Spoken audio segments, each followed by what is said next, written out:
mempengaruhi pendidikan daerah kuliah Suara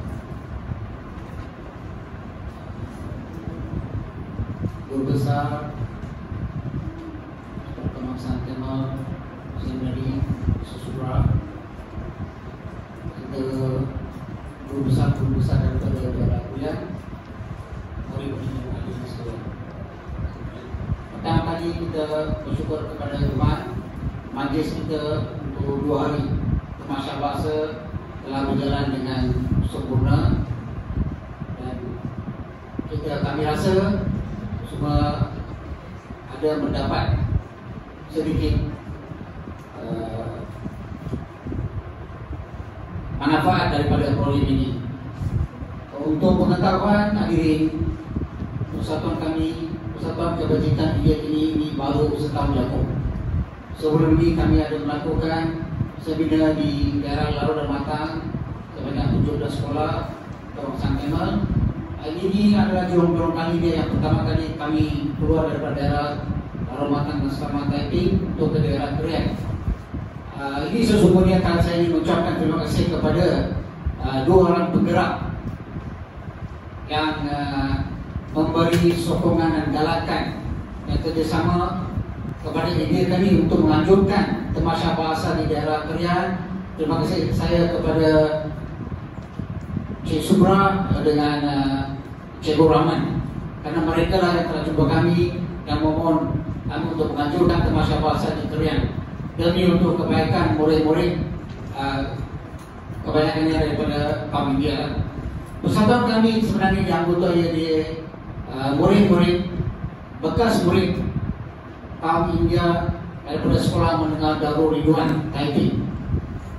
Kami sampai 12 orang secara spontan melontarkan idea untuk merobohkan satu NGO untuk membantu apa yang kita boleh membantu untuk sekolah-sekolah jenis kebangsaan Kemal di daerah Larut Matang sebenarnya pada permulaan, tapi sekarang kami ingin mengembangkannya kepada daerah Krian.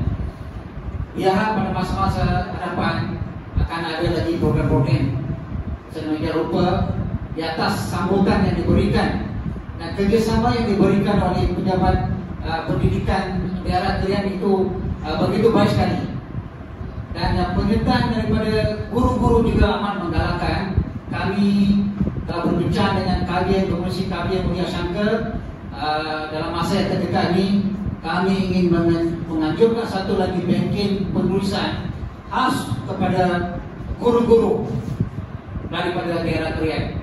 Diharap pejabat daerah pendidikan akan membantu dan memberikan kebenaran untuk kami.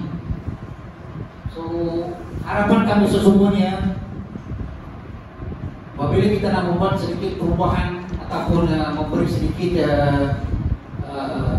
some changes, ini perlu ada kedua pihak. Kami ini sanggup menganjurkan program-program. Pada masa yang sama kami harapkan penyertaan, dan daripada itu kita akan mendapat hasil.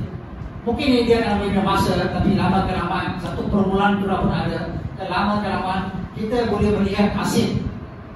Jadi setiap orang perlu bersedia untuk menghadapi perubahan mengikut pengedaran masa. So saya ucapkan di sini, saya mengambil kesempatan mengucapkan terima kasih kepada pejabat pendidikan daerah, guru besar, terutama sekali Cik Subramaniam dengan Cik Rahman.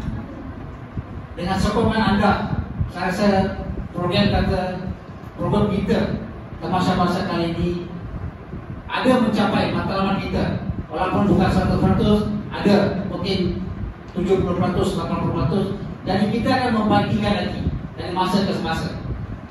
Sekian, terima kasih.